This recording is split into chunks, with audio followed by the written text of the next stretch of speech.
कि देश नरेंद्र मोदी के ही नेतृत्व में विकास अच्छा से कर रहा है। अब उनको लगता है कि फिर से भ्रष्टाचारियों के आकंठ में डूबना है।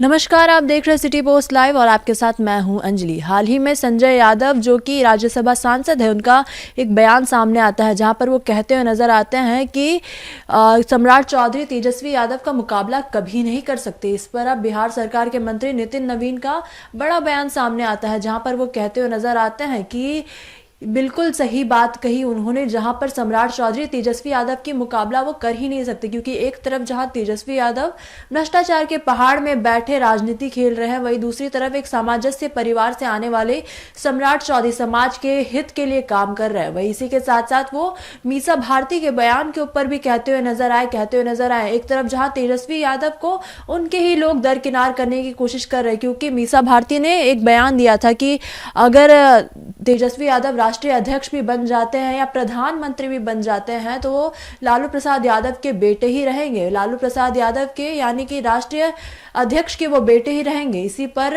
नितिन नवीन कहते हुए नजर आते हैं कि उनके ही लोग उन्हें दरकिनार कर रहे हैं। और तेजस्वी यादव 2 बार उप मुख्यमंत्री बन चुके हैं, लेकिन उनकी कोई एक उपलब्धि बता दीजिए। यहाँ सम्राट चौधरी की अगर बात करें तो उन्होंने समाज के हित के लिए बहुत सारा काम किया है। वही पशुपति पारस के महागठबंधन में रुख करने की और भी उन्होंने बयान दिया। क्या कुछ कहते हैं नजर आते हैं नितिन नवीन, पहले आप उनका बयान सुने। हर आदमी को अपने निर्णय लेने का अधिकार है।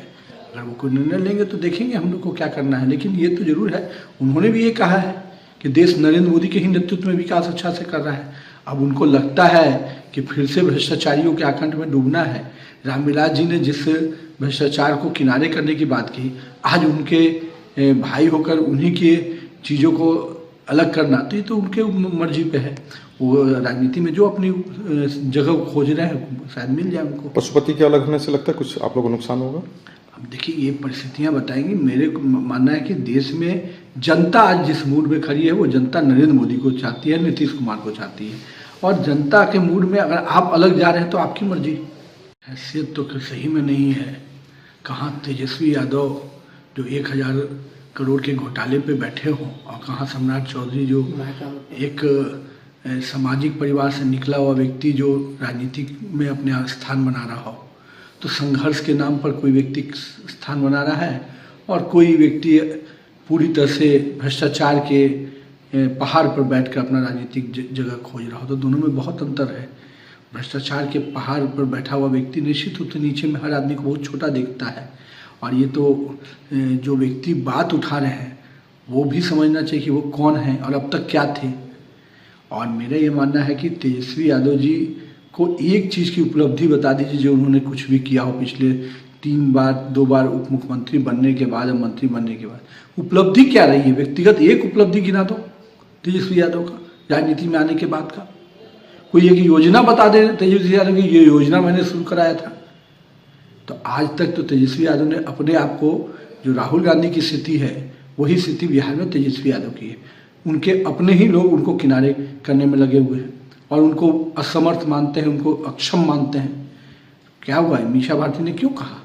पूछना चाहिए था बहन भाई से कि क्या स्थिति है, कि क्यों नीतीश जी को बुलाने के लिए बेचैन है।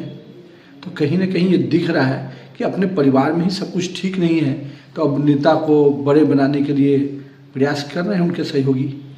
तो आप सुन रहे थे क्या कुछ कह रहे थे बिहार सरकार के मंत्री नितिन नवीन। इसी के साथ साथ आपको बताते चले, उनका कहना है कि अगर पशुपति पारस महागठबंधन की ओर रुख भी कर रहा है तो ये उनके ऊपर है, क्योंकि जनता तो अब नरेंद्र मोदी को ही चाहती है। नरेंद्र मोदी के नेतृत्व में ही देश को चलवाना चाहती है। वहीं एक तरफ जहां रामविलास पासवान जी ने ऐसा भविष्य देखा था कि भ्रष्टाचार से दूर बिहार को दूर करने का भविष्य देखा था, वहीं दूसरी तरफ पशुपति पारस जो कि उनके भाई है वो तो उनके विपरीत ही सोच रहे हैं। अब ये उनके ऊपर है कि अगर वो भ्रष्टाचार से जुड़े लोगों को फिर से भारत में लाना चाहते हैं, बिहार में वापस लेके आना चाहते हैं सत्ता पे, तो ये उनके ऊपर है, ये उनके ही ऊपर है। अब हमने आपको सुनाया क्या कुछ कहा नितिन नवीन ने। तो फिलहाल इस खबर में बस इतना ही। इसी प्रकार की खबरों के लिए बने रहिए सिटी पोस्ट लाइव के साथ। आपका धन्यवाद।